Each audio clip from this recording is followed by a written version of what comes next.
Hello guys, इस video में हम बात करने वाले हैं एन टाइप सेमीकंडक्टर की। तो जैसा कि हमने प्रीवियस वीडियो में देखा था, जो एक्सट्रिंसिक सेमीकंडक्टर होगा उसमें दो क्लासेस हो सकती है, N type semiconductors and P type semiconductors. N type semiconductor कहने का मतलब है पेंटावेलेंट एलिमेंट। पेंटावेलेंट जिसका वैलेंसी +5 होगी, यानी कि जो हम डोपिंग करेंगे, जो हमारा डोपेंट होगा, जो इम्प्योरिटी होगी, वो एटम की वैलेंसी कितनी होगी? +5 होगी। इसके बारे में डिटेल में लाइन बाय लाइन समझते हैं। सपोज वी डोप सिलिकॉन और germanium with a pentavalent element as shown in figure 14.7। तो हम क्या करेंगे इस केस में? पेंटावेलेंट एलिमेंट का हो, जैसे कि सिलिकॉन के लिए बोलो अगर मैं, तो फॉस्फोरस, क्योंकि इसका साइज सिमिलर होगा। ये बात भी हमने प्रीवियस वीडियो में डिस्कस की थी, क्योंकि साइज सिमिलर होना इंपॉर्टेंट है। ठीक है, तो फॉस्फोरस की वैलेंसी कितनी है? +5 वैलेंसी है उसकी।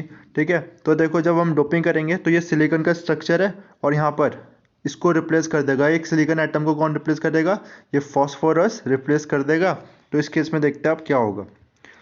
When an atom of +5 valency element occupies the position of an atom in the crystal lattice of silicon, 4 of its electrons bond with the 4 silicon neighbors, while the fifth remain very weakly bounded to its parent atom।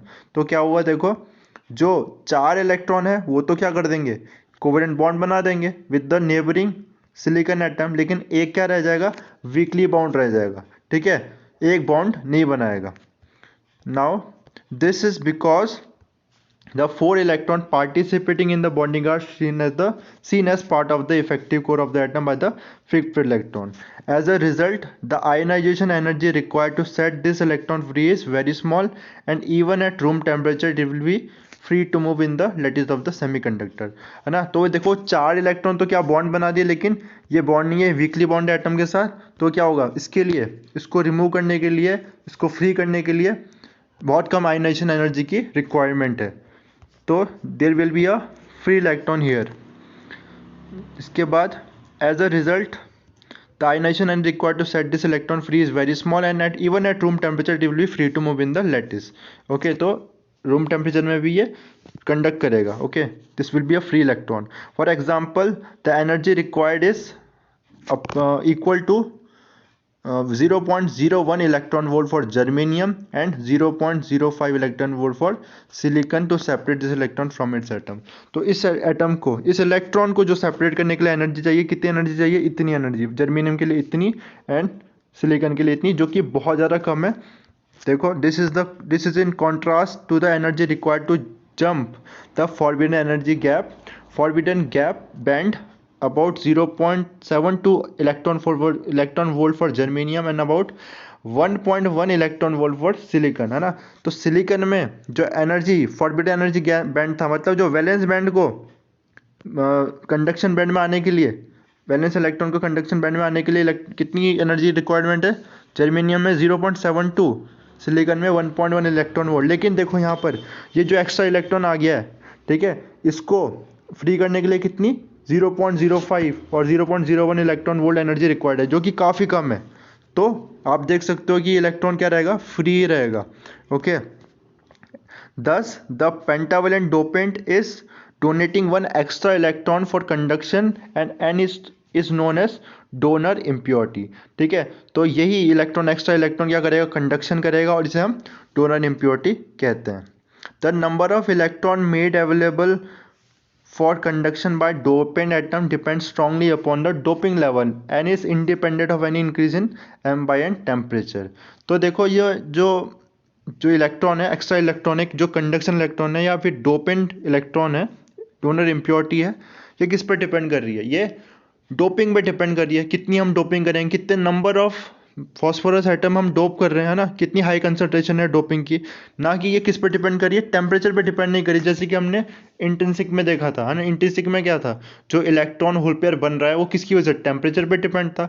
लेकिन इसमें किस पर depend हो रहा है? इस पर depend हो रहा है डोपिंग पे। जो हम करेंगे, हम डिसाइड करेंगे कि कितने कंसंट्रेशन में हम डोपिंग करेंगे, यानी कि जो चार्ज कैरियर है उसका कंट्रोल अब टेम्परेचर के हाथ में नहीं है, अब कंट्रोल हमारे पास है ना। डोपिंग का कंसंट्रेशन हम डिसाइड करेंगे। ठीक है, तो यही जो प्रॉब्लम थी वहाँ पर इंट्रिंसिक में, वो अब सॉल्व हो गई। इसके आगे देखो, On the other hand, the number of free electron with an equal number of holes generated by silicon atom increases weekly with temperature. तो वो तो होता ही रहेगा कि जितने इलेक्ट्रॉन थर्मल एनर्जी गेन करेंगे कंडक्शन इलेक्ट्रॉन में जाएंगे और होल पेयर भी वहाँ जनरेट होगा, टेम्परेचर के साथ वो धीरे धीरे इंक्रीज होगा. In a dope semiconductor the total number of conduction electron any is due to the electron contributed by donors and those generated intrinsically, while the total number of holes nh is only due to the hole from the intrinsic source. तो अब देखो dope semiconductor में इस p type में क्या होगा, इसमें जो नंबर ऑफ फ्री इलेक्ट्रॉन्स है, जो कंडक्शन इलेक्ट्रॉन है, वो दो तरीके से आ रहे हैं. एक तो जो हमने डोनर इम्प्योरिटी है, ओके, जो हमने डोपिंग कराई है पेंटावेलेंट की, तो एक्स्ट्रा इलेक्ट्रॉन जो आया वो है, ठीक है. उसके अलावा जो इलेक्ट्रॉन होल पेयर जनरेट होंगे तो उसमें जो इलेक्ट्रॉन है, ठीक है. लेकिन जो होल है वो ओनली किसकी वजह से है, बिकॉज जब वो इलेक्ट्रॉन बैलेंस बैंड से होल कंडक्शन बैंड में चला जाएगा, ठीक है. यानी कि कहने का मतलब क्या होगा, नंबर ऑफ इलेक्ट्रॉन काफ़ी हाई होगा नंबर ऑफ होल से. इसके बाद but the rate of recombination of hole would increase due to the increase in number of electron, ठीक है. लेकिन हमने ये भी देखा था क्या होता रहता है एट इक्विलिब्रियम में, एट रूम टेम्परेचर, जो नंबर ऑफ जितने hole pair electron pair generate हो रहे हैं उसी रेट के कितने होंगे, रिकॉम्बिनेशन भी उसी रेट से चलता रहेगा, ठीक है. तो रेट ऑफ रिकॉम्बिनेशन भी इंक्रीज होगा, ठीक है, क्योंकि नंबर ऑफ इलेक्ट्रॉन भी इंक्रीज हो रहे हैं. यानी कि as a result the number of hole would get reduce further. तो होल का नंबर तो और भी कम होगा.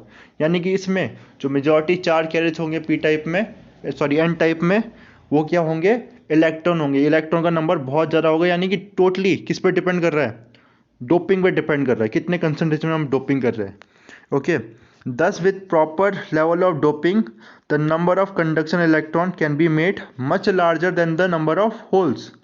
Hence in an extrinsic semiconductors dope with pentavalent impurity electron become the majority charge carriers and holes the minority charge carriers, ठीक है. यही बात मैंने अभी आपको बताई कि इसमें क्योंकि मेन जो इलेक्ट्रॉन डिपेंड फ्री इलेक्ट्रॉन है, कंडक्शन इलेक्ट्रॉन है, मेजॉरिटी चार्ज कैरियर्स, वो किसकी वजह से, डोपिंग की वजह से. इस केस में पेंटावेलेंट इम्प्योरिटी के केस में डोपिंग की वजह से है, ठीक है. तो इलेक्ट्रॉन क्या हो गए, मेजॉरिटी चार्ज कैरियर, और होल का नंबर बहुत कम है, ठीक है, वो हो गए माइनॉरिटी चार्ज कैरियर.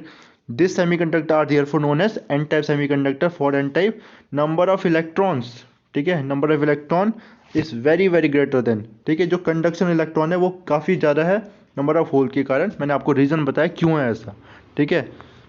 इसके बाद हम बात करेंगे किसकी, पी टाइप सेमीकंडक्टर की नेक्स्ट वीडियो में. Thank you.